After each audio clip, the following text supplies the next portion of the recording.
Hello friend, this is Arpana Singh. तो चलिए friend, देखिए आज हम आप सभी लोगों के लिए सीटेट जनवरी 2024 के लिए बाल विकास एवं शिक्षा शास्त्र के महत्वपूर्ण क्वेश्चंस लेकर के आए हैं, जो आपके लेवल 1 और लेवल 2 यानी कि जो पेपर 1 है आपका सीडीपी का 30 क्वेश्चन आते हैं उसमें, और जो आपके पेपर 2 है उसमें भी 30 क्वेश्चन फ्रेंड्स आते हैं। ठीक है, तो इन दोनों को कंबाइन करके हमने एक ही क्लास में आप लोगों के लिए 30 मोस्ट इंपॉर्टेंट क्वेश्चन लेकर के आए हैं, जो आपके प्रीवियस ईयर क्वेश्चन पेपर में पूछे गए हैं।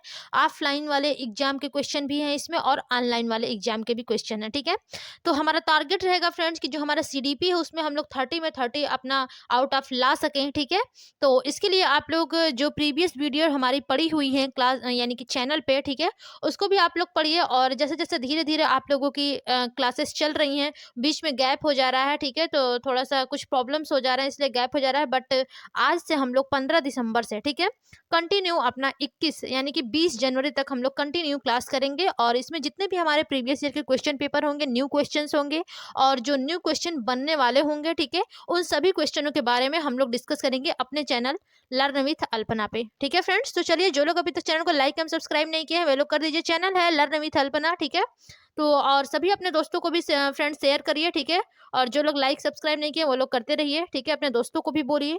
देखिए जो भी हम क्वेश्चन कराते हैं फालतू क्वेश्चन एक भी नहीं होता है। जितने आपके मोस्ट इंपॉर्टेंट क्वेश्चन जो भी आपके प्रीवियस ईयर क्वेश्चन पेपर में पूछे हुए होते हैं वही क्वेश्चन हम आप लोगों को कराते हैं, और जो सजेस्टेड क्वेश्चन होते हैं, ठीक है, उसको हम लोग डिस्कस करते हैं। तो देखिए सबसे पहले हम लोग अपने पहले क्वेश्चन की ओर चलेंगे, और आप लोग को डरने की जरूरत नहीं है। देखिए जो सीटेट होता है उसमें हमारे क्वेश्चन जो होते हैं वो लॉन्ग आते हैं। ठीक है, तो इसमें देखिए जो आपका कॉन्सेप्ट बेस पर क्वेश्चन आते हैं, जैसे कि आप लोग अगर कॉन्सेप्ट क्लियर है तो आप लोग ऑप्शन जो है उसको आप लोग अच्छे से छाट करके जो सबसे उपयुक्त यानी कि इसमें जो क्वेश्चन पूछता है सबसे निगेटिव पूछेगा या फिर सबसे उपयुक्त क्वेश्चन पूछता है। ठीक है, तो आप लोगों को इसमें ध्यान देना है। और जब आप लोग कॉन्सेप्ट को क्लियर करेंगे तो क्वेश्चन भी आप लोग आसानी से सॉल्व कर पाएंगे। ठीक है, तो चलिए सबसे पहले क्वेश्चन में देखेंगे फ्रेंड्स हमारा क्वेश्चन क्या कहता है। ठीक है, क्वेश्चन हमारा पहला कहता है कि 1 मिनट, ये थोड़ा सा ज्यादा है। ठीक है, देखिए क्वेश्चन हमारा पहला कहता है कि योग्यता व योग्यता समूहीकरण के परिप्रेक्ष्य में निम्नलिखित में से कौन सा कथन सत्य है। ठीक है, आपको योग्यता और योग्यता समूहीकरण के परिप्रेक्ष्य में निम्नलिखित में से कौन सा कथन सत्य है वो आपको बताना है। पहला ऑप्शन है छात्र असहिष्णु होते हैं, वह भेदों को स्वीकार नहीं करते हैं। ऐसा बिल्कुल नहीं होता है फ्रेंड्स। ठीक है, और दूसरा है कि विभिन्न योग्यता वाले समूहों को ग्रहण करने के लिए अध्यापकों को बहुस्तरीय शिक्षण को अपनाना चाहिए। तो ये आपका सही हो सकता है, क्योंकि देखिए जो विभिन्न योग्यता वाले समूह को ग्रहण करने वाले जो अध्यापक होते हैं वो बहुस्तरीय शिक्षण को अपना सकते हैं या फिर उन्हें अपनाना चाहिए। ठीक है, थर्ड ऑप्शन है कि विद्यार्थी सम समूहों में बेहतर सीखते हैं। ठीक है, और फोर्थ ऑप्शन है कि अबाध व प्रभावी शिक्षण हेतु कक्षा की समरूपी होना चाहिए। तो देखिए फ्रेंड्स यहाँ पर योग्यता और योग्यता समूहीकरण के परिप्रेक्ष्य में पूछा है कि कौन सा कथन सही है। ठीक है, तो देखिए जब हम योग्यता और योग्यता समूहीकरण की बात करते हैं फ्रेंड्स, तो इसमें जो आपका सबसे कथन सत्य होगा वो आपका होगा कि विभिन्न योग्यता वाले समूह को ग्रहण करने के लिए अध्यापकों को बहुस्तरीय शिक्षण को अपनाना चाहिए। ठीक है, देखिए जो योग्यता होता है फ्रेंड्स, इसमें किसी के बौद्धिक स्तर और योग्यता समूहीकरण में उच्च बौद्धिक स्तर के लोगों का एकत्रीकरण है ये। ठीक है, उच्च बौद्धिक स्तर वाले लोगों का जो एकत्रीकरण होता है वो शिक्षा अधिगम व्यवस्था में लाभकारी होता है। ठीक है, इससे जो शिक्षक होते हैं इनकी शिक्षा प्रणाली के शैक्षिक दृष्टिकोण का पता चलता है, वो जो विद्यार्थी होते हैं उनके समूह को भी लाभ प्राप्त होता है। ठीक है, तो जो राइट ऑप्शन बनेगा फ्रेंड्स यहाँ पर आपका ऑप्शन नंबर फर्स्ट होगा, बिल्कुल करेक्ट, सॉरी सेकंड। ठीक है, बिल्कुल करेक्ट है, यानी कि फर्स्ट क्वेश्चन का सेकंड ऑप्शन बिल्कुल करेक्ट है। चलिए अगले क्वेश्चन की ओर चलेंगे और देखते हैं हमारा अगला क्वेश्चन क्या है। ठीक है, देखिए अगला क्वेश्चन है हमारा कि निम्नलिखित में से कौन सा कथन सत्य है। आपको बताना है कौन सा कथन सत्य है। पहला आपका ऑप्शन है कि रचनात्मक आकलन का मुख्य उद्देश्य है विद्यार्थियों की उपलब्धि एवं सुदृढ़ीकरण। तीसरा है आपका रचनात्मक आकलन समय समय पर शिक्षार्थियों के विकास का सार प्रस्तुत करता है। तीसरा ऑप्शन है कि रचनात्मक आकलन कभी कभी संकलनात्मक हो सकता है एवं इसी प्रकार विपरीत। ठीक है, और चौथा ऑप्शन है कि संकलनात्मक आकलन से अभिप्राय है कि आकलन अधिगम का एक निरंतर व अभिन्न अंग है। तो देखिए फ्रेंड्स, यहाँ पर आपसे देखिए हर जगह आपसे रचनात्मक के बारे में बात किया है, ठीक है, सारे ऑप्शन में। तो देखिए जो सबसे करेक्ट ऑप्शन होगा, जो आपका रचनात्मक आकलन होता है फ्रेंड्स, वो कभी कभी संकलनात्मक हो सकता है एवं इसी प्रकार विपरीत, ठीक है। यानी कि देखिए जो ये कथन होगा आपका ऑप्शन नंबर थर्ड, वो सत्य होगा कि जो रचनात्मक आकलन होता है वो कभी कभी संकलनात्मक हो सकता है एवं इसी प्रकार विपरीत भी हो सकता है। यानी कि ये दोनों रूपों में होता है, ठीक है। इसमें देखिए जो रचनात्मक आकलन होता है फ्रेंड्स, वो विद्यार्थी को फीडबैक प्रदान करता है, जिससे उसे अपनी त्रुटियों को समझने व उन्हें दूर करने में सहायता मिलती है, ठीक है। और देखिए फ्रेंड्स, इसमें थोड़ा सा और डिस्कस कर दे रहे हैं, जो संकलनात्मक आकलन होता है, ठीक है, इनके द्वारा जो विद्यार्थी की कुल उपलब्धि होती है, ठीक है, उनकी जानकारी प्राप्त होती है और यह दोनों आकलन एक दूसरे में परिवर्तित हो सकते हैं, ठीक है। तो यहाँ पर देखिए जो सबसे बेस्ट आपका ऑप्शन बनेगा वो आपका ऑप्शन नंबर थर्ड हो जाएगा, बिल्कुल करेक्ट, ठीक है। चलिए अगले क्वेश्चन की ओर चलेंगे और देखेंगे हमारा अगला क्वेश्चन क्या है, ठीक है। क्वेश्चन देखिए आपका है कि एक अध्यापक अध्यापिका विद्यार्थी को, ठीक है, एक अध्यापक अध्यापिका विद्यार्थी को किसी विषय की अपनी अवबोधनात्मकता, ठीक है, अवबोधनात्मकता को प्रतिबिंबित करते हुए संकलनात्मक मानचित्र यानी कि कॉन्सेप्ट का निर्माण करने को कहता है या फिर कहती है वह, ठीक है। पहला ऑप्शन है छात्रों के मुख्य बिंदुओं को सार लिखने की क्षमता का परीक्षण कर रही है या फिर कर रहा है, ठीक है। यहाँ पर देखिए ध्यान दीजिएगा, वो अपनी जो उसकी अवबोध है, ठीक है, यानी कि जो अध्यापक का अवबोधनात्मकता जो प्रतिबिंब है, ठीक है, उसको करते हुए वो संकलनात्मक मानचित्र का निर्माण करने को कहती है। तो यहाँ पर क्या होगा, चलिए पहला अपना ऑप्शन आप लोग देख लें। सेकंड ऑप्शन है आपका कि छात्रों के उपलब्धि के मूल्यांकन होते शीर्षकों यानी कि रूब्रिक्स, ठीक है, के विकास का प्रयास कर रही है या फिर कर रहा है। तीसरा ऑप्शन है विद्यार्थी की स्मृतियों को धीमी गति से जागृत कर रहा है या फिर कर रही है। और चौथा है रचनात्मक आकलन कर रहा है या फिर कर रही है। तो देखिए फ्रेंड्स, यहाँ पर जो आपसे क्वेश्चन पूछा गया था,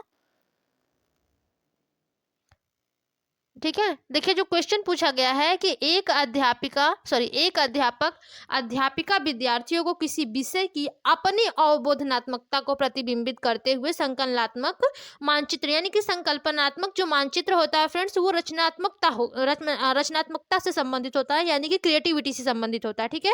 तो यहाँ पर देखिए जो आपका फोर्थ ऑप्शन था वही बिल्कुल करेक्ट होगा कि जो रचनात्मक आकलन कर रही है वो या फिर कर रहा है, ठीक है। तो यहाँ पर जो आपका फोर्थ ऑप्शन होगा वो बिल्कुल करेक्ट होगा। ओके, चलिए अगले क्वेश्चन की ओर चलेंगे और देखते हैं हमारा अगला क्वेश्चन क्या है। क्वेश्चन देखिए थोड़े से लॉन्ग है फ्रेंड्स, चीटेट में आपके ऐसे ही क्वेश्चन पूछे जाते हैं, ठीक है, तो डरने की कोई जरूरत नहीं है। चलिए क्वेश्चन को देखेंगे, हमारा अगला क्वेश्चन क्या कहता है। क्वेश्चन है कि निम्नलिखित में से कौन सा ब्लूम के पुनर्संशोधित वर्गीकरण में मूल्यांकन यानी कि इवैल्यूएशन, ठीक है, इवैल्यूएशन के क्षेत्र को प्रदर्शित करता है। पहला ऑप्शन है प्रदत्त आंकड़ों की प्रासंगिकता का मूल्यांकन करना। दूसरा है वस्तुओं के श्रेणीकरण हेतु एक नूतन पद्धति का निर्माण करना। और तीसरा है कि आंकड़ों को प्रयोग करते हुए ग्राफ एवं चार्ट का निर्माण करना। चौथा ऑप्शन है एक समाधान की तार्किक सुसंगतता का परीक्षण करना। तो देखिए फ्रेंड्स, यहाँ पर आपसे जो ब्लूम के टेक्सोनॉमी है, ठीक है, उनका जो मूल्यांकन है उसमें इवैल्यूएशन, ठीक है, उसके क्षेत्र में वो किसको प्रदर्शित करता है। तो यहाँ पर देखिए जो सबसे करेक्ट ऑप्शन होगा मूल्यांकन में, तो मूल्यांकन में देखिए जो एक समाधान की तार्किक सुसंगतता का परीक्षण करना होता है, ठीक है। यही आपके वाक्य जो है ये ब्लूम के पुनर्संशोधित वर्गीकरण में मूल्यांकन के क्षेत्रों को प्रदर्शित करता है, ठीक है। और देखिए जो ब्लूम के वर्गीकरण में विद्यार्थियों की शिक्षा हेतु अनेक शिक्षाविदों ने शिक्षण व्यवस्था को स्थापित करने के लिए योजनाओं का भी उल्लेख किया है, ठीक है। तो यहाँ पर जो राइट ऑप्शन बनेगा वो आपका ऑप्शन नंबर फोर्थ हो जाएगा, बिल्कुल करेक्ट। चलिए अगले क्वेश्चन की ओर चलेंगे और देखते हैं हमारा अगला क्वेश्चन क्या है, ठीक है। देखिए अगला क्वेश्चन है फ्रेंड्स कि वंचित शिक्षार्थियों के साथ व्यवहार करने के संदर्भ में अध्यापक या फिर अध्यापिका, ठीक है, को निम्नलिखित मूल्यों में से किसमें विश्वास व्यक्त करना चाहिए। यानी कि जो वंचित शिक्षार्थी हैं, ठीक है, यानी कि जो लोग वंचित हैं, शिक्षा प्राप्त नहीं कर पा रहे हैं, ठीक है, उस प्रकार के जो विद्यार्थी हैं, वंचित समुदायों से जो भी विद्यार्थी आते हैं, उनके साथ व्यवहार करने के संदर्भ में जो अध्यापक हैं या फिर अध्यापिका हैं, उनको निम्नलिखित में से किन मूल्यों में यानी कि मूल्यों में से किसमें विश्वास व्यक्त करना चाहिए। पहला ऑप्शन है विद्यार्थियों से किसी प्रकार की मांग न होना। दूसरा ऑप्शन है विद्यार्थियों द्वारा स्वीकृति हेतु आघात्मकता व क्रोध का प्रयोग करना। तीसरा है छात्रों की सफलता हेतु व्यक्तिगत उत्तरदायित्व और चौथा है समुचित व्यवहार की उच्च अपेक्षाएं। तो देखिए फ्रेंड, जो यहाँ पर आपसे वंचित से छात्रों के साथ व्यवहार करने के संदर्भ में जो आपके अध्यापक और अध्यापिका हैं, ठीक है, इनको छात्रों की सफलता हेतु व्यक्तिगत उत्तरदायित्व में विश्वास व्यक्त करना चाहिए। ठीक है, यानी कि जो समुचित व्यवहार की उच्च अपेक्षाएं हैं। ठीक है, तो यहाँ पर देखिए जो राइट ऑप्शन बनेगा फ्रेंड्स वो आपका होगा ऑप्शन नंबर 3। ठीक है, व्यक्तिगत उत्तरदायित्व जिसमें होता है। ठीक है, देखिए जो समावेशी शिक्षा होती है फ्रेंड्स, उसमें समाज के सभी वर्गों के जो छात्र होते हैं उनको शिक्षा की मुख्य धारा में समाविष्ट कर उन्हें शिक्षा के समान अवसर उपलब्ध कराए जाते हैं। ठीक है, ये आपकी क्या कहती है, जो समावेशी शिक्षा है, ठीक है, उसके अंतर्गत आता है कि जो सभी छात्र हैं उनको शिक्षा की मुख्य धारा में समाविष्ट कर उन्हें शिक्षा के समान अवसर, यानी कि सबको एक समान अवसर उपलब्ध कराए जाते हैं। ठीक है, तो यहाँ पर राइट ऑप्शन जो होगा ऑप्शन नंबर आपका 3 बिल्कुल करेक्ट होगा। चलिए अगले क्वेश्चन की ओर चलेंगे और देखते हैं हमारा अगला क्वेश्चन क्या है। ठीक है, देखिए अगला क्वेश्चन है आपका कि निम्नलिखित में से किस पद्धति का उपयोग करते हुए हकलाने, ठीक है, हकलाने की समस्या से निपटा जा सकता है, यानी कि जो बच्चे हकलाते हैं उनकी समस्याओं से निपटा जा सकता है, तो किस प्रकार की पद्धति का उपयोग करेंगे हम उसमें। ठीक है, पहला ऑप्शन है आपका परिणामकारी वाक्य। ठीक है, और चलिए दूसरा ऑप्शन देखते हैं क्या है। दूसरा है आपका लंबित वाक, तीसरा है अनुश्रुत वाक और चौथा है आपका प्रवर्धित वाक। ठीक है, तो यहाँ पर देखिए जो आपसे क्वेश्चन पूछा है, जो व्यक्ति हकलाता है यानी कि जो बच्चा हकलाता है उसकी समस्या को निपटाया जा सकता है किससे। ठीक है, तो देखिए इसमें जो राइट ऑप्शन होगा फ्रेंड्स वो आपका होगा प्रवर्धित वाक। ठीक है, यानी कि ऑप्शन नंबर जो 4 होगा वही आपका बिल्कुल करेक्ट होगा, प्रवर्धित वाक। ठीक है, देखिए जो प्रवर्धित वाक होता है फ्रेंड्स, ये यानी कि इस पद्धति का जो उपयोग होता है, ठीक है, ये हकलाने की समस्या से निपटा जा सकता है इसमें। ठीक है, इसमें देखिए जो विशेष शब्दों का बार बार उच्चारण करवाकर इसका निदान संभव होता है। ठीक है, हकलाने की यह समस्या जो है वो बच्चों में आत्मविश्वास की कमी व संवेगात्मक अस्थिरता को जन्म देती है। ठीक है, यानी कि जब बच्चा हकलाने लगता है तो उसकी जो समस्या होती है वो बच्चों में जो उसकी आत्मविश्वास होती है उसमें उसकी कमी आ जाती है और जो संवेगात्मक अस्थिरता होती है उसको जन्म देती है, जिससे कि जो उसकी शिक्षा है वो जीवन है उसका वो प्रभावित होता है। ठीक है, तो ये आपका प्रवर्धित वाक्य होता है। इसमें क्या होता है कि जो वाक्य होता है इसमें एक ही वाक्य मतलब एक ही शब्द को बार बार उच्चारण करवा करके इसका निदान कराया जाता है जो बच्चे हकलाते हैं। ठीक है, तो यहाँ पर प्रवर्धित वाक्य होगा। चलिए अगले क्वेश्चन की ओर चलेंगे और देखते हैं अगला क्वेश्चन क्या है। ठीक है, देखिए अगला क्वेश्चन क्या है फ्रेंड्स, क्वेश्चन थोड़ा सा लॉन्ग है बट डरने की जरूरत नहीं है। ठीक है, क्वेश्चन है कि सीखने के सशक्त यानी कि डिसेबल्ड, ठीक है, सीखने में सशक्त बच्चों के संदर्भों में तत्काल संबद्धता प्रदान करना, सहयोग पर बल देना तथा गैर अधिगमनात्मक, ठीक है, गैर अधिगमनात्मक तकनीकी जैसी तत्काल सूचनात्मकता, ठीक है, तत्काल सूचनात्मकता, बुद्धिपूर्वक गवेषणा तथा सामग्री प्रबंधन को उत्तोलन निम्नलिखित में से किस प्रारूप से संबंध है। यानी कि ये जो आप फिर से एक बार क्वेश्चन को समझते हैं। यानी कि देखिए जो सीखने में असक्त बच्चे हैं, ठीक है, जो बच्चे सीखने में यानी कि कठिनाई महसूस कर रहे हैं, जो बच्चे डिसेबल हैं, ठीक है, उनके संदर्भ में जो तत्काल संबद्धता प्रदान करना होता है, ठीक है, सहयोग पर बल देना तथा जो गैर अधिगमनात्मक, ठीक है, अधिगमनात्मक तकनीकी होती है, ठीक है, जैसे तत्काल सूचनात्मकता, बुद्धिपूर्वक गवेषणा तथा सामग्री प्रबंधन को उत्तोलन निम्नलिखित में से किस प्रारूप का संबद्ध है। ठीक है, यानी कि किस प्रारूप से संबंध है। पहला ऑप्शन है उपचारात्मक प्रत्युत्तर, दूसरा ऑप्शन है अधिगम का सार्वभौमिक प्रारूप, तीसरा है संग्रथित अधिगम और चौथा है हस्तक्षेपी अधिगम। ठीक है, तो यहाँ पर देखिए फ्रेंड जो राइट ऑप्शन होगा वो आपका ऑप्शन नंबर 3 होगा, संग्रथित अधिगम। ठीक है, क्योंकि देखिए फ्रेंड जिसमें सीखने में जो बच्चे असक्त होते हैं यानी कि पढ़ने लिखने, मौखिक अभिव्यक्ति करने, ठीक है, गणित, शब्दों की वर्तनी, तर्क शक्ति को समझने, ठीक है, इन सभी में जो बच्चे कमजोर होते हैं तो ऐसे बच्चों के संदर्भ में तत्काल संबद्धता प्रदान करना, सहयोग पर बल देना, ठीक है, तथा गैर जो अधिगमनात्मक, ठीक है, तकनीकी होती है, इस प्रकार की जैसे तत्काल सूचनात्मकता, बुद्धिपूर्वक गवेषणा तथा सामग्री प्रबंधन को उत्तोलन संग्रथित अधिगम की आवश्यकता होती है। ठीक है, तो यहाँ पर जो राइट ऑप्शन पड़ेगा वो आपका ऑप्शन नंबर थर्ड होगा बिल्कुल करेक्ट। ओके, चलिए अगले क्वेश्चन की ओर चलेंगे और देखते हैं अगला क्वेश्चन क्या है। ठीक है, अगला क्वेश्चन है फ्रेंड्स कि एक समावेशी कक्षा वह है जहां, ठीक है, आपको बताना है एक समावेशी कक्षा वह है जहां पहला ऑप्शन है समस्याओं का अधिकाधिक समाधान करने की संभावना की दृष्टि से बच्चों की सक्रिय भागीदारिता, ठीक है। दूसरा ऑप्शन है अध्यापक प्रत्येक अधिगमकर्ता के लिए वैविध्यपूर्ण, ठीक है, वैविध्यपूर्ण व सार्थक अधिगमनात्मक अनुभव हेतु परिवेश का निर्माण करते हैं। तीसरा ऑप्शन है कि तब तक आकलन की पुनरावृत्ति होती रहती है जब तक प्रत्येक अधिगमकर्ता न्यूनतम श्रेणी प्राप्त न कर ले। तो ये तो आपका बिल्कुल ही नहीं होगा। ठीक है, चौथा है कि विद्यार्थियों का भार कम करने के लिए अध्यापक केवल अनुमोदित पुस्तकों से ही पढ़ाते हैं। जहां पर देखिए केवल आता है फ्रेंड्स, वो आपका निगेटिव ऑप्शन हो जाता है। ठीक है, तो ज्यादा इसके बारे में डिस्कस करने की जरूरत नहीं है। अब देखिए यहाँ पर सक्रिय भागीदारिता होती है। ठीक है, बहुत जगह जो आपका सक्रिय वर्ड आता है ये आपका पॉजिटिव होता है, लेकिन देखिए अनुभव है तो जो परिवेश का निर्माण करना आता है ये आपके सक्रिय भागीदारिता से भी पॉजिटिव है। ठीक है, क्योंकि देखिए यहाँ पर पूछा गया है कि एक समावेशी कक्षा है वह है जहां, ठीक है, समावेशी कक्षा में यानी कि जो अध्यापक होते हैं वो प्रत्येक अधिगमकर्ता के लिए वैविध्यपूर्ण व सार्थक अधिगमनात्मक अनुभव हेतु परिवेश का निर्माण करते हैं। ठीक है, इसके लिए देखिए जो अध्यापक की भूमिका होती है फ्रेंड्स वो अति महत्वपूर्ण होती है, क्योंकि जो बालक होते हैं उनके सामाजिकरण को ये मजबूत करता है, वह उनके भविष्य की योजनाओं में सामंजस्य भी स्थापित कर उन्हें शिक्षित करता है। ठीक है, और देखिए जो समावेशी कक्षा के वास्तविक लक्ष्य होते हैं उनको प्राप्त करने में ये सफल होता है। तो देखिए यहाँ पर जो अनुभव हेतु परिवेश है ये ज्यादा आपका महत्वपूर्ण हो जाएगा। ठीक है, तो यहाँ पर जो राइट ऑप्शन होगा फ्रेंड्स वो आपका ऑप्शन नंबर सेकंड ही बिल्कुल करेक्ट होगा। ठीक है, चलिए अगले क्वेश्चन की ओर चलेंगे और देखते हैं हमारा अगला क्वेश्चन क्या है। ठीक है, देखिए जो अगला क्वेश्चन है फ्रेंड्स, ठीक है, क्वेश्चन है कि निम्नलिखित में से कौन सा प्रदत्त कार्य प्रभावशाली विद्यार्थी के लिए उपयुक्त है। ठीक है, यानी कि जो असाइनमेंट होता है प्रदत्त कार्य ये प्रभावशाली विद्यार्थी के लिए उपयुक्त है। पहला ऑप्शन है विभिन्न विषयों यानी कि थीम्स को, ठीक है, विभिन्न विषयों को ध्यान रखते हुए विज्ञान की एक नई आदर्शात्मक पुस्तक का निर्माण करना।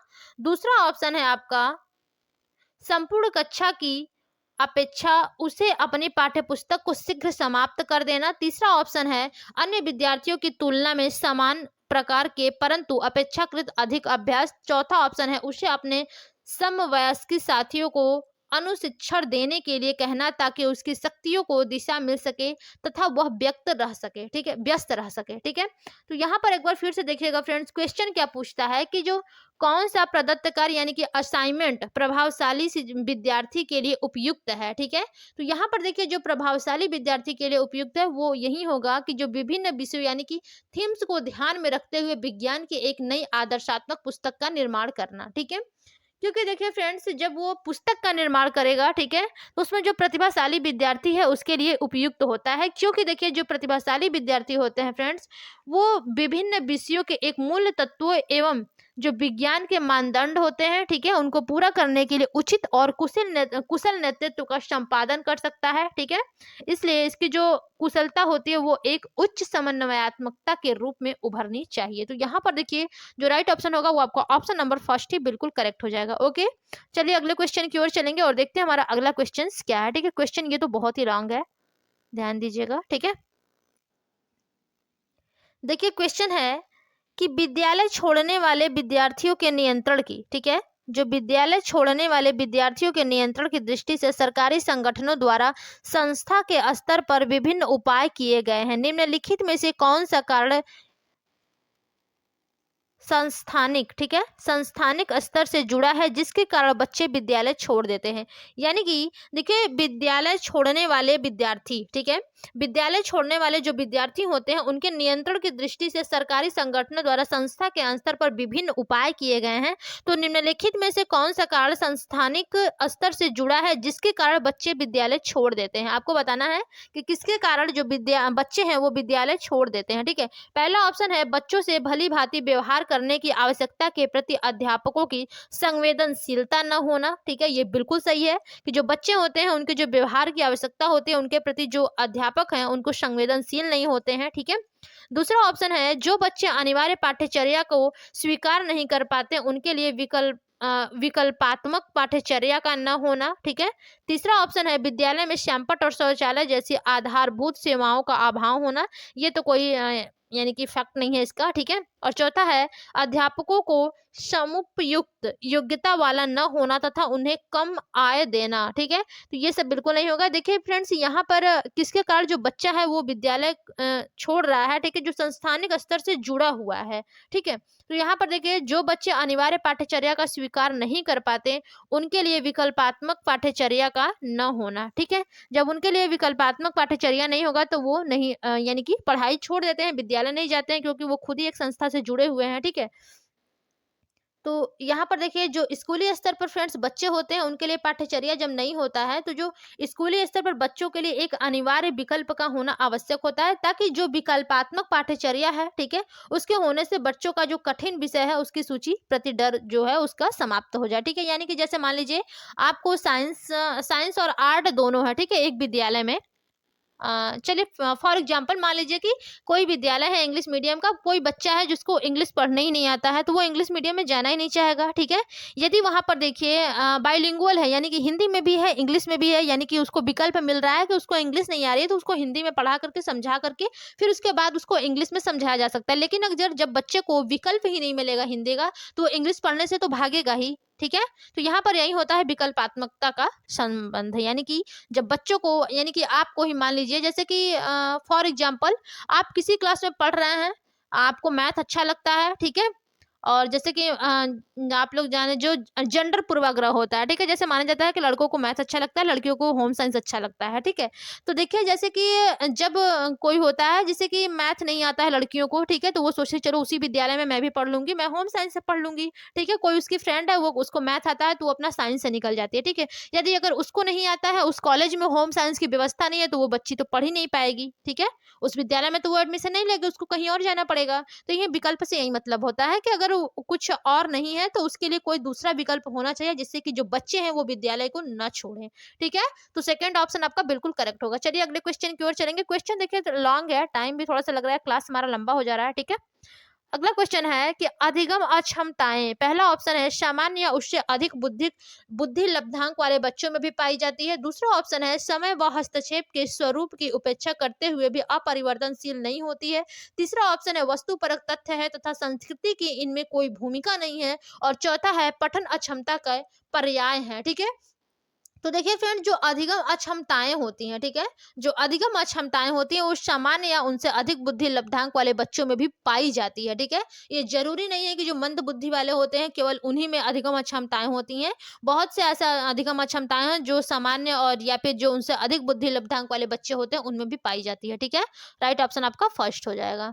अगला क्वेश्चन है फ्रेंड्स की समस्या समाधान प्रायः उन विद्यालयों में सफल है जहां, ठीक है, समस्या समाधान प्रायः उन विद्यालयों में सफल है जहां पर पहला ऑप्शन है केवल उच्च स्तरीय शैक्षिक उपलब्धि पर ही बल दिया जाता है। दूसरा ऑप्शन है अध्यापक केंद्रित शिक्षा शास्त्र प्रभावी है। तीसरा ऑप्शन है परिवर्तनशील या फिर लचीली पाठ्यचर्या है। और चौथा है कक्षाओं में छात्रों का सम समूहीकरण उपलब्ध है, ठीक है। तो यहाँ पर देखिए फ्रेंड्स जहां पर आपकी जो पाठ्यचर्या है वो परिवर्तनशील यानी कि जब लचीली होगी वहीं पर आपकी समस्या समाधान जो होगा उन विद्यालयों में सफल होगा, ठीक है। तो राइट ऑप्शन जो होगा ऑप्शन नंबर आपका थर्ड होगा। देखिए हम लोग क्वेश्चन आंसर पर ही केवल डिस्कस करेंगे क्योंकि हमारा जो क्लास है वो काफी लंबा हो जा रहा है, ठीक है। तो बहुत ज्यादा हम लोग डिस्कस नहीं करेंगे, जहां पर ज्यादा इंपॉर्टेंट लगेगा उसको हम डिस्कस करके आप लोग को बता देंगे, ठीक है। क्वेश्चन है आपका कि संज्ञानात्मक प्रशिक्षुता तथा शैक्षिक संवाद, पहला ऑप्शन है पाठ्य सामग्री के सुव्यवस्थित संगठन पर बल देते हैं। दूसरा ऑप्शन है कुशलता की प्राप्ति हेतु व्यवहारिक प्रशिक्षण की आवश्यकता पर बल देते हैं। तीसरा ऑप्शन है अधिगम को एक सामाजिक गतिविधि के रूप में ग्रहण करते हैं। और चौथा है आगमनात्मक तार्किकता के अनुप्रयोग पर आधारित है। तो देखिए फ्रेंड जो आपका संज्ञानात्मक प्रशिक्षुता और शैक्षिक संवाद है, ठीक है, ये आपके अधिगम को एक सामाजिक गतिविधि के रूप में ग्रहण करते हैं ये, ठीक है। तो यहाँ पर आपका जो थर्ड ऑप्शन होगा वो बिल्कुल करेक्ट हो जाएगा। ओके चलिए अगले क्वेश्चन की ओर चलते हैं। देखिए पढ़ना तो बहुत जरूरी होता है लेकिन जैसे कि क्वेश्चन जो होते हैं वो डिस्कस करना बहुत ही जरूरी होता है। तो मैं चाहूंगी कि आप लोग जो क्वेश्चन है उसको एक बार जरूर देखें पूरी वीडियो को, ठीक है, ध्यान से, और समझिए आप लोग क्वेश्चन को कि क्वेश्चन क्या पूछा। ये आपके 6 to 8 के लिए मोस्ट इंपॉर्टेंट क्वेश्चन है और 1 to 5 के लिए तो काम देगा ही, ठीक है। यदि आप लोग बड़े की तैयारी कर रहे हैं, ठीक है, बड़े क्लास की तैयारी कर रहे हैं तो छोटे क्लास वाला आसानी से निकल जाएगा। यदि आप लोग केवल 1 to 5 की तैयारी कर रहे हैं तो कभी शायद ही आप लोगों का 6 to 8 निकले। यदि आप लोग 6 to 8 की तैयारी करें तो 1 to 5 आपका पक्का रखा है कि आपका निकल जाएगा। ठीक है, तो ध्यान दीजिएगा इस बात को। देखिए क्वेश्चन है कि जो अध्यापक या फिर अध्यापिका अपने विद्यार्थियों की त्रुटि में सुधार करना चाहती है, ठीक है, करना चाहता है या फिर चाहती है। तो एक बार क्वेश्चन को फिर से देखिएगा। जो अध्यापक या अध्यापिका अपने विद्यार्थियों की त्रुटि में सुधार करना चाहता या फिर चाहती है, उसके लिए निम्नलिखित में से कौन सा समुचित मार्ग है? पहला ऑप्शन है उसे उन त्रुटि का संशोधन करना चाहिए जो सामान्य अर्थ व अवबोधनात्मकता में हस्तक्षेप करती है। ठीक है, दूसरा ऑप्शन है अगर त्रुटि संशोधन प्रक्रिया बच्चों को क्षुब्ध करती है तो उसे उनका संशोधन नहीं करना चाहिए। तीसरा ऑप्शन है उसे अपने विद्यार्थियों की प्रत्येक त्रुटि का संशोधन करना चाहिए, इसके लिए चाहे उसे विद्यालय में देर तक बैठना पड़े। और चौथा है उसे बार बार की जाने वाली तथा त्रुटियों की अपेक्षा कम बार होने वाली त्रुटियों की अधिक संशोधन करना चाहिए। तो देखिए फ्रेंड्स, यहाँ पर जो आपसे क्वेश्चन पूछा गया है त्रुटियों के बारे में, ठीक है, कि जो अध्यापिका देखिए अपने जो अध्यापक या फिर अध्यापिका अपने विद्यार्थियों की त्रुटियों में सुधार करना चाहता है या फिर चाहती है तो उसके लिए समुचित मार्ग ये होता है कि जो उन त्रुटियों का संशोधन है उसे करना चाहिए। ठीक है, जो सामान्य अर्थ व अवबोधनात्मकता में हस्तक्षेप करती है, यानी कि जो अध्यापक या फिर अध्यापिका को विद्यार्थियों के सीखने के आगे बढ़ने की क्षमता का विकास करना चाहिए। ठीक है, और उन्हें सही मार्ग दर्शाना चाहिए, यानी कि सही मार्गदर्शन करना चाहिए। तो यहाँ पर देखिए जो सबसे करेक्ट ऑप्शन होगा फ्रेंड्स, तो आपका ऑप्शन नंबर फर्स्ट यहाँ पर बिल्कुल करेक्ट हो जाएगा। ठीक है, चलिए अगले क्वेश्चन की ओर चलेंगे और देखते हैं हमारा अगला क्वेश्चन क्या है। ओके, क्वेश्चन है कि निम्नलिखित में से कौन सा कौशल, ठीक है, निम्नलिखित में से कौन सा कौशल भावात्मक बुद्धि से संबंध नहीं है? ध्यान दीजिएगा, नॉट वाले क्वेश्चन है। ठीक है, क्वेश्चन है सॉरी ऑप्शन है कि भावनाओं की आलोचना, दूसरा है कक्षा सहपाठियों के साथ मैत्रीपूर्ण व्यवहार, तीसरा है भावनाओं के प्रति जागरूकता और चौथा है भावनाओं का प्रबंधन। तो देखिए फ्रेंड्स, यहाँ पर जो पूछा है कि भावात्मक बुद्धि से संबंध नहीं है, तो केवल जो भावनाओं की आलोचना करना होता है ये आपका भावनात्मक बुद्धि से संबंधित नहीं है, बाकी सब आपके भावनात्मक बुद्धि से संबंधित है। तो जो नहीं है वही सही होगा। ठीक है, क्योंकि हमसे पूछा ही नहीं है, तो राइट ऑप्शन आपका फर्स्ट होगा। अगला क्वेश्चन है फ्रेंड्स आपका कि आकलन की प्रक्रिया के दौरान देविका की उत्तेजना, ठीक है, आकलन की प्रक्रिया के दौरान देविका की उत्तेजना ऊर्जापूर्ण होती है जबकि राजेश की उत्तेजना अनुत्साही। उन दोनों के भावात्मक अनुभवों का अंतर किससे संबद्ध है? अनुकूलन का स्तर, विचारों का घनत्व, समयांतराल, भावनाओं की पराकाष्ठा। तो यहाँ पर देखिए जो सबसे करेक्ट ऑप्शन होगा फ्रेंड्स वो आपका अनुकूलन का स्तर होगा। ठीक है, राइट ऑप्शन आपका फर्स्ट होगा, क्योंकि देखिए जो आकलन प्रक्रिया के दौरान देविका की उत्तेजना जो होती है वो ऊर्जापूर्ण होती है जबकि जो राजेश की उत्तेजना होती है वो अनुत्साही होती है। ठीक है, तो देखिए जो इन दोनों के भावात्मक अनुभवों का अंतर होता है, ठीक है, इसमें अनुकूलन के स्तर में संबंध है, क्योंकि देखिए वास्तव में जो देविका है और राजेश है, ठीक है, इनके भावात्मक मानसिक स्तर जो है वो अलग अलग है। ठीक है, और जो भावात्मक अनुभवों के अनुकूलन का स्तर होता है फ्रेंड्स वो भी भिन्न होता है, जिसके कारण यह स्थिति उत्पन्न हुई है। ठीक है, तो जो राइट ऑप्शन होगा आपका फर्स्ट बिल्कुल करेक्ट होगा।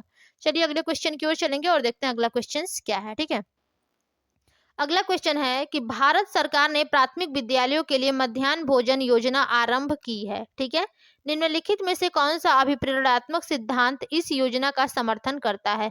पहला ऑप्शन है संज्ञानात्मक, दूसरा है मानवीय, तीसरा है व्यवहारवादी और चौथा है समाज सांस्कृतिक। ठीक है, तो यहाँ पर देखिए जो सबसे करेक्ट ऑप्शन होगा फ्रेंड्स वो आपका व्यवहारवादी होगा। ठीक है, क्योंकि देखिए यहाँ पर बात की गई है भारत सरकार ने प्राथमिक विद्यालयों के लिए मध्याह्न भोजन योजना प्रारंभ की है। ठीक है, तो देखिए जो व्यवहारवादी अभिप्रेरणात्मक सिद्धांत है, ठीक है, इस योजना का समर्थन करता है और यह योजना सुविधाहीन वर्गों से संबंधित बच्चों के विद्यालय में प्रवेश, उनकी उपस्थिति व अध्ययन स्तरों में सुधार करके जो प्राथमिक शिक्षा की व्यापीकरण है, ठीक है, इसको बढ़ाने की शुरू की गई है। ठीक है, और देखिए जो ये शिक्षा स्तर है इसको बढ़ाने व कुपोषण की समस्या को समाप्त करने में भी सहायक होता है मध्याह्न भोजन। ठीक है, तो यहाँ पर थर्ड ऑप्शन बिल्कुल करेक्ट होगा।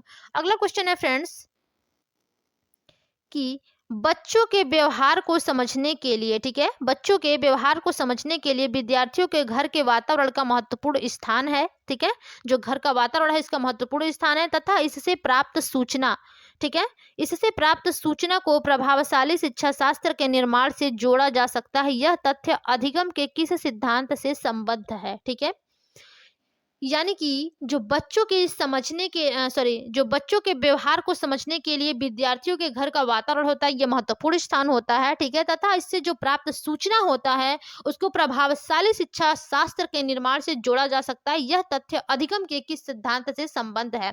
पहला ऑप्शन है रचनावादी, दूसरा है सामाजिक रचनावादी, तीसरा है व्यवहारवादी और चौथा है पारिस्थितिक, ठीक है। तो यहाँ पर देखिए फ्रेंड्स, ये आपका होगा सामाजिक रचनावादी यानी कि सोशल कंस्ट्रक्टिविस्ट, ठीक है।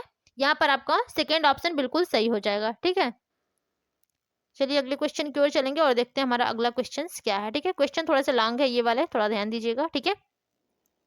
क्वेश्चन है कि कक्षा में ध्यान न देने वाले बच्चे से व्यवहार करने के लिए कौन सा उपाय सर्वाधिक लाभकारी हो सकता है? यानी कि कक्षा में ध्यान न देने वाले बच्चे से व्यवहार करने के लिए कौन सा उपाय सर्वाधिक लाभकारी हो सकता है? पहला ऑप्शन है ध्यान केंद्रित करने के लिए कार्य करते हुए बच्चे को खड़ा रहने की अनुमति देना। दूसरा ऑप्शन है बच्चे के ध्यान को स्फूर्ति युक्त बनाने के लिए बीच बीच में उसे अवकाश देना। अवकाश देना तो नहीं होना चाहिए, ठीक है।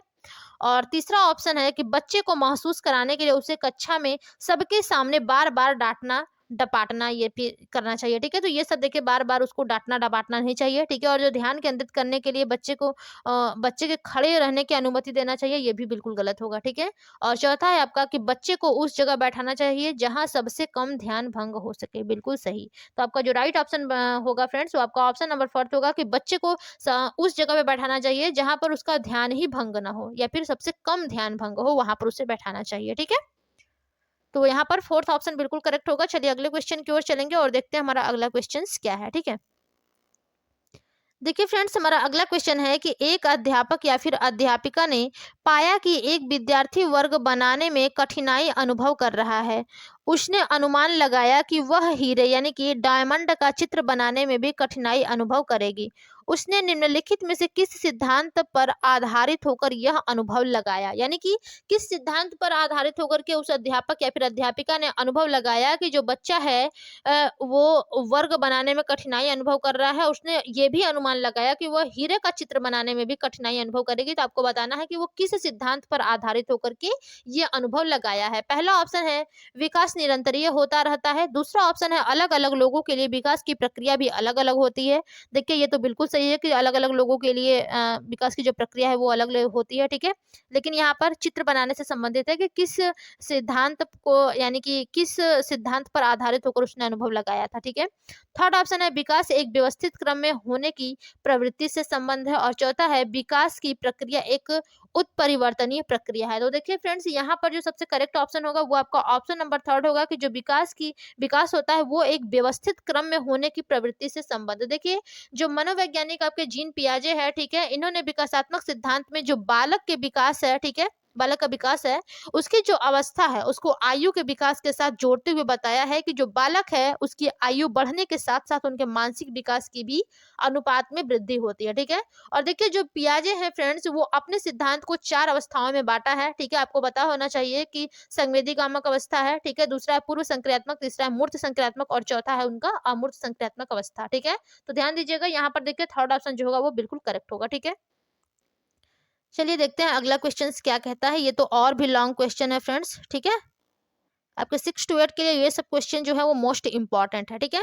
क्वेश्चन देखिए है कि मानवीय विकास में आनुवंशिकता एवं परिवेश की भूमिका के संदर्भ में निम्नलिखित में से कौन सा कथन समुचित है, ठीक है। मानवीय विकास में आनुवंशिकता एवं परिवेश की भूमिका के संदर्भ में निम्नलिखित में से कौन सा कथन समुचित है? तो देखिए यहाँ पर पहला ऑप्शन है विकास के विभिन्न क्षेत्रों में आनुवंशिकता एवं परिवेश का सापेक्षिक प्रभाव परिवर्तनशील है। देखिए सही बात है कि जो विकास होता है विभिन्न क्षेत्रों में आनुवंशिकता एवं जो उसका वातावरण है, ठीक है, सापेक्षिक परिवर्तन होता प्रभाव पड़ता है, परिवर्तनशील होता है, ठीक है। दूसरा ऑप्शन है कि भारत सरकार की विभेदात्मक क्षतिपूर्ता संबंधी नीति मानवीय विकास में प्रकृति की भूमिका पर आधारित है। ऐसा बिल्कुल नहीं है क्योंकि यहाँ पर मानवीय विकास की बात की जा रही है, ठीक है। तीसरा ऑप्शन है परिवेश की भूमिका लगभग स्थिर सी रहती है जबकि आनुवंशिकता का प्रभाव परिवर्तित हो सकता है। ऐसा बिल्कुल नहीं है। जो आपका परिवेश है यानी कि वातावरण और आनुवंशिकता है, दोनों के बीच जो प्रभाव होता है वो परिवर्तित होता रहता है, ठीक है। चौथा है आपका कि व्यवहारवाद के सिद्धांत प्रायः मानवीय विकास में प्रकृति की भूमिका पर आधारित है। ये आपका बिल्कुल गलत है, ठीक है। तो आपका जो राइट ऑप्शन बनेगा फ्रेंड्स, ऑप्शन नंबर फर्स्ट हो जाएगा, बिल्कुल करेक्ट, ठीक है। चलिए अगले क्वेश्चन की ओर चलेंगे और देखते हैं अगला क्वेश्चन क्या है, ओके। देखिए अगला क्वेश्चन है फ्रेंड्स कि समाजीकरण के संदर्भ में विद्यालयों के पास प्रायः एक प्रच्छन्न पाठ्यचर्या विद्यमान रहती है जिसमें निहित है। यानी कि समाजीकरण के संदर्भ में जो विद्यालय है उसके पास प्रायः एक प्रच्छन्न पाठ्यचर्या विद्यमान रहती है जिसमें निहित है। अब देखिए इसमें क्या निहित है आपको बताना है, ठीक है।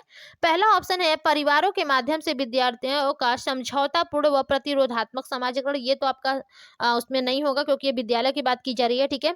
दूसरा है मूल्यों व अभिवृत्तियों का शिक्षण एवं आकलन। ये भी आपका नहीं होगा उसमें समाजीकरण में, ठीक है।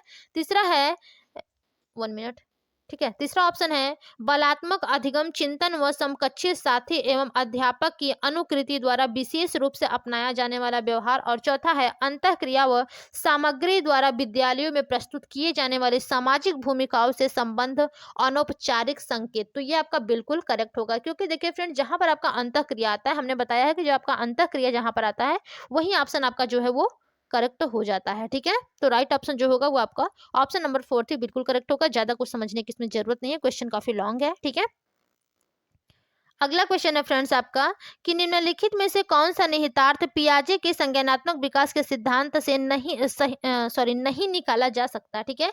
आपको बताना है कि कौन सा निहितार्थ पियाजे के संज्ञानात्मक विकास के सिद्धांत से नहीं निकाला जा सकता है। पहला ऑप्शन है खोजपूर्ण अधिगम, ठीक है, ये तो बिल्कुल सही होगा। दूसरा ऑप्शन है शाब्दिक शिक्षण की आवश्यकता। तीसरा ऑप्शन है बच्चों के अधिगमनात्मक तत्परता के प्रति संवेदनशीलता। और चौथा व्यक्तिगत भेदों की स्वीकृति, ठीक है। तो जो आपका नहीं निकाला जा सकता है फ्रेंड्स वो आपका होगा शाब्दिक परीक्षण की आवश्यकता, ठीक है। यानी कि जो राइट ऑप्शन होगा वो आपका ऑप्शन नंबर 2 होगा, बिल्कुल करेक्ट, ओके। चलिए अगले क्वेश्चन की ओर चलेंगे और देखते हैं हमारा अगला क्वेश्चन क्या कहता है, ठीक है। अगला क्वेश्चन है फ्रेंड्स कि निम्नलिखित में से कौन सा कोहल वर्ग के नैतिक विकास के चरणों के लक्षण हैं, ठीक है। आपको बताना है कि कोहल विकास के नैतिक विकास के चरणों के लक्षण हैं। पहला ऑप्शन है सभी सांस्कृतिक से संबद्ध चरणों की सार्वभौम श्रृंखला को प्रदर्शित करती है। दूसरा ऑप्शन है विभिन्न चरण एक गैर पदानुक्रम रूप में आगे की ओर बढ़ते हैं। तीसरा ऑप्शन है चरणों में परिवर्तनशील अनुक्रम। और चौथा है विभिन्न चरण अलग अलग प्रत्युत्तर हैं न कि सामान्य प्रतिमान। तो देखिए फ्रेंड्स जो आपके कोहल वर्ग के नैतिक विकास के चरणों के लक्षण है वो आपके राइट ऑप्शन है, ऑप्शन नंबर 1 ही होगा। सभी सांस्कृतिक से संबद्ध चरणों की सार्वभौम श्रृंखला को प्रदर्शित करती है, ठीक है। ये आपके देखिए कोहल वर्ग जो है लॉरेंस कोहल वर्ग, उनके नैतिक विकास के चरणों का सभी लक्षण यानी कि जो सभी सांस्कृतिक संबंध के सार्वभौम श्रृंखला को प्रदर्शित करती है, ठीक है। क्योंकि देखिए जो बालक हैं इनमें नैतिक विकास के कुछ निश्चित एवं सार्वभौम अवस्था पाई जाती है, ठीक है। इसलिए आपका यहाँ पर राइट ऑप्शन जो होगा वो आपका ऑप्शन नंबर 1 हो जाएगा, बिल्कुल करेक्ट। चलिए अगले क्वेश्चन की ओर चलते हैं फ्रेंड्स और देखते हैं। क्वेश्चन है डैश कक्षा में वास्तविक सांसारिक समस्याओं से संबद्ध जटिल परियोजनाओं पर कार्य करते हुए अध्यापक व छात्र एक दूसरे के अनुभव से परस्पर ग्रहण करते हैं। पहला ऑप्शन है अध्यापन केंद्रित, दूसरा है सामाजिक रचनात्मक, तीसरा है पारंपरिक, चौथा है रचनात्मक। तो देखिए फ्रेंड्स यहाँ पर जो करेक्ट ऑप्शन होगा वो आपका सामाजिक और रचनात्मक होगा, ठीक है। देखिए जो सामाजिक रचनात्मक होता है, ठीक है, ये कक्षा में वास्तविक सांसारिक समस्याओं से संबद्ध जटिल परियोजनाओं पर कार्य करते हुए अध्यापक व छात्र जो हैं वो एक दूसरे के अनुभव से परस्पर ग्रहण करते हैं, ठीक है। क्योंकि देखिए फ्रेंड्स जो कक्षा में अध्यापक होता है और जो छात्र होता है, ठीक है, उसमें एक मजबूत व तार्किक अंतःक्रिया का संपादन होता है, ठीक है। और देखिए जो अध्ययन के समय जो छात्र होता है उसका सामाजिक विकास और रचनात्मक मूल्यों का निर्माण होता है। वह जो शिक्षण अध्ययन होती है, ठीक है, वो प्रणाली संपन्न हो जाती है, ठीक है। तो यहाँ पर सेकंड ऑप्शन बिल्कुल करेक्ट होगा। चलिए अगले क्वेश्चन की ओर चलेंगे और देखते हैं अगला क्वेश्चन क्या है, ओके। अगला क्वेश्चन है फ्रेंड्स आपका कि प्रगतिशील शिक्षा के संदर्भ में समान शैक्षिक अवसर से अभिप्राय है कि सभी छात्र, ठीक है, आपको बताना है कि जो प्रगतिशील शिक्षा है, ठीक है, इसके संदर्भ में जो समान शैक्षिक अवसर हैं इससे अभिप्राय है कि सभी छात्र, पहला ऑप्शन है बिना किसी भेद के समान पद्धतियों व सामग्रियों से शिक्षा प्राप्त करें। दूसरा ऑप्शन है ऐसी शिक्षा पाएं जो उनके लिए अनुकूल हो तथा उनके भविष्य के कार्यों में सहायक हो। तीसरा ऑप्शन है कि किसी भी जाति पंथ रंग क्षेत्र व धर्म के होते हुए भी समान शिक्षा प्राप्त करें। और चौथा है समान शिक्षा पाने के बाद अपनी क्षमताओं को सिद्ध कर सकें। तो देखिए फ्रेंड्स यहाँ पर जो प्रगतिशील शिक्षा के संदर्भ में जो समान शैक्षिक अवसर है, ठीक है, इसके जो अभिप्राय है, इससे जो छात्र हैं, ठीक है, उनमें जो सभी छात्र हैं फ्रेंड्स, उनमें देखिए जो ऐसी शिक्षा पाएँ उनके लिए अनुकूल हो तथा भविष्य में उनके कार्यों में सहायक हो, तो यही आपका बिल्कुल करेक्ट हो जाएगा। ओके, चलिए अगले क्वेश्चन की ओर चलेंगे और देखते हैं हमारा अगला क्वेश्चन क्या कहता है। ठीक है, देखिए अगला क्वेश्चन है आपका कि भाषा विकास के संदर्भ में निम्नलिखित में से कौन सा क्षेत्र पियाजे के द्वारा कमतर आंका गया है, यानी कि सबसे कम आंका गया है पियाजे के द्वारा। अहम केंद्रित भाषा, तो अहम केंद्रित तो बिल्कुल सही है इनका। ठीक है, विद्यार्थी का सक्रियात्मक रचना बिल्कुल सही है, आनुवंशिकता बिल्कुल सही है, सामाजिक अंतःक्रिया तो ये आपका लेव वाइगोत्स्की का है। ठीक है, तो यहाँ पर राइट ऑप्शन आपका ऑप्शन नंबर 4 होगा, क्योंकि ये लेव वाइगोत्स्की का है और हमसे पूछा है कमतर, यानी कि नॉट वाले क्वेश्चन है ये। ठीक है, तो राइट ऑप्शन आपका ऑप्शन नंबर 4 हो जाएगा, बिल्कुल करेक्ट। ठीक है, चलिए अगले क्वेश्चन की ओर चलेंगे फ्रेंड्स। ओह सॉरी, इसका क्वेश्चन ही नहीं दिया है, केवल ऑप्शन दिया है, इसको हम लोग छोड़ देंगे और आज के हम लोग लास्ट क्वेश्चन की ओर चलेंगे। ठीक है, यानी कि क्वेश्चन नंबर हमारा 30 है ये। देखिए क्वेश्चन है कि निम्नलिखित में से कौन सा निरीक्षण हार्वर्ड गार्डनर के बहुबुद्धि सिद्धांत का समर्थन करता है। ठीक है, आपको बताना है कि कौन सा निरीक्षण हार्वर्ड गार्डनर के बहुबुद्धि सिद्धांत का समर्थन करता है। पहला ऑप्शन है विभिन्न बुद्धियां अपने स्वरूप में पदानुक्रमात्मक हैं। दूसरा ऑप्शन है अनुदेशन के प्रारूप का निर्माण करते समय अध्यापकों को किसी एक विशिष्ट शैक्षिक नवाचार के सिद्धांत का अनुपालन करना चाहिए। तीसरा ऑप्शन है कि मस्तिष्क के एक भाग में हुई क्षति केवल एक विशिष्ट योग्यता को प्रभावित करती है, न कि संपूर्ण को। ठीक है, और चौथा आपका ऑप्शन कहता है कि बुद्धि विश्लेषणात्मक, सृजनात्मक एवं व्यवहारात्मक बुद्धियों की अंतः क्रिया है। ठीक है, तो यहाँ पर देखिए जो बात कही गई है कि कौन सी निरीक्षण हार्वर्ड गार्डनर के बहुबुद्धि सिद्धांत का समर्थन करता है, तो केवल एक यही है जो मस्तिष्क का एक भाग है। ठीक है, कि मस्तिष्क के एक भाग में हुई क्षति केवल किसी एक विशिष्ट योग्यता को प्रभावित करती है, न कि संपूर्ण को। तो यही आपकी हार्वर्ड गार्डनर के बहुबुद्धि सिद्धांत का समर्थन करता है। ठीक है, तो राइट ऑप्शन आपका 3rd होगा फ्रेंड्स। चलिए आज की क्लास में बस इतना ही, यानी कि 30 क्वेश्चन हमने कंप्लीट किए हैं।